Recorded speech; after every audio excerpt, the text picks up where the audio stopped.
Hi guys, this is Sarah Matson Bloom, Lily's ink pad, and I'm going to show you this card today. It's a card I've created for my Flyaway stamp group. I had all these scraps of this paper because I kept using this Picture Perfect paper for everything under the sun in the last few months because I just love it. The colors are just festive and bright and funky and fun, and then I had these little scraps, and I thought, oh, what am I going to do with those? I don't want them to go to waste. And so I cut them up a little bit more. So I had some tips to show, and I wanted to make sure I showed them to my group. So I thought, well, I make videos every day at school. I might as well do it here. And what I did is I cut this base. It's just Whisper White, and I cut it 4 inches by 5 1/4.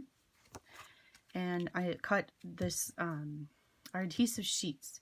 They come like this, right? Do you see that peel here part? It's much handier if you cut off this part here on this end, and then you can peel it, except for I made the mistake and cut off the wrong end, so it's a little trickier to peel off. But even me with my no fingernails can handle it.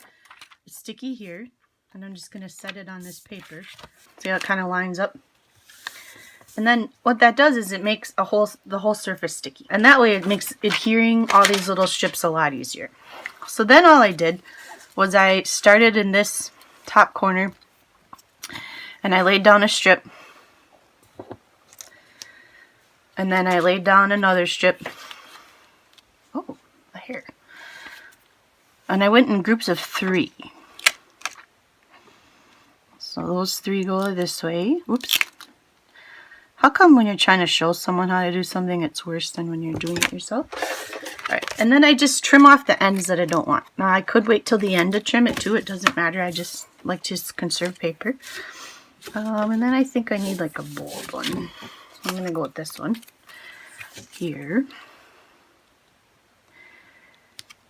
And then all you do is line it up, and you just keep trimming. There. See? I got those 3. Now, what I'm going to do is put 3 going the other direction.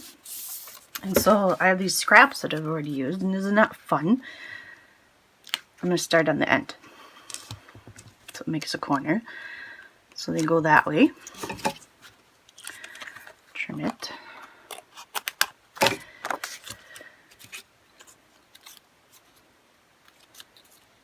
I'm going to go with these fun ones here. Actually, I have these little scraps that I have from my previous one. Maybe I'll try to use some scraps. Look at this one.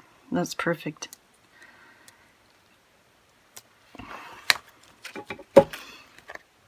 Oops, it's not going to work. It's too small. Never mind. Come back. They do come back, but not very well.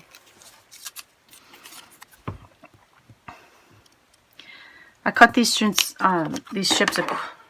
about a 1/2 inch. I tried to make them 1/2 inch. It's a tricky thing to cut, so it doesn't always work. The back side of this looks pretty funky. I'm going to add that here. See, now I have the 3 again.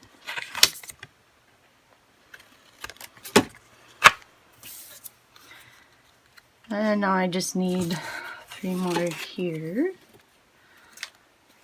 When I have too many at the wrong angle, I just trim it.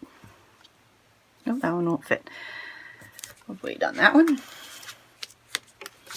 trying to be conservative. It's not my normal strategy of stamping. I'm a user. Okay. So there. Maybe another one there.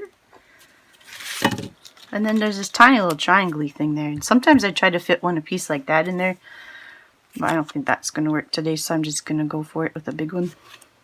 3 that connect all the way down to here. See, I have the 3, the 3, the 3, the 3. That's really the technique. So now I have to go all the way down to here.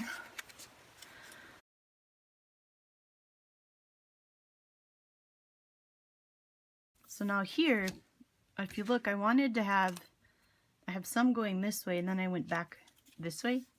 So I'm going to do that again, where I'm going to start.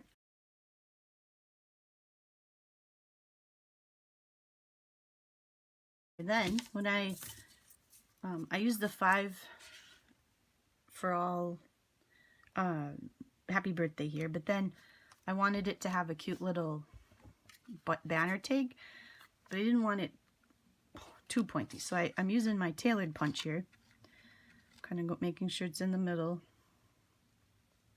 kind of guessing where to go, and then I got that cute little edge. So this piece is 1 inch wide. This piece is 2 inch or 1 1/4 inch wide. When I attach them, it makes it easier to be able to judge the second punch. So there's the first one. I line it up kind of right on it, and I just pull it out a little more, and it works. Then that goes down.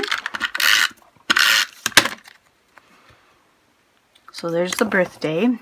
Then at our Inky Friends blog hop, my friend Mary had the straightest little strings for her balloons, and I was like, how do you do that? And she said she ties this knot first. Duh. So I took 3 strands of our basic black baker's twine, and I pre-cut them. I pre-tied them. See that? This is going to stay here, and I used a glue dot for that because you can kind of roll them up like a little booger. I teach school. Okay. So there's my glue dot, and when I set that on here where I want it, it looks cute.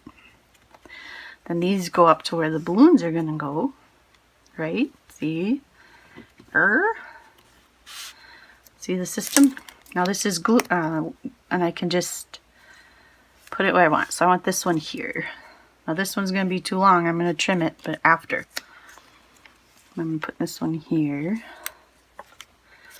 I'm going traditional with this one. And then I'm putting my dimensional right on top of the string. It'll hold it down. And my balloon. Alright, those are my 3 balloons. I got these extra thingies. Just use my paper snips. Trim those little guys off. Very cute. Just wasn't enough. I have my Tutti Frutti sequins to kind of decorate with wherever I want. How many ever I want. Oops. That little guy jumped. You know, whatever makes you happy, as my niece would say. Alright, so then I have my card.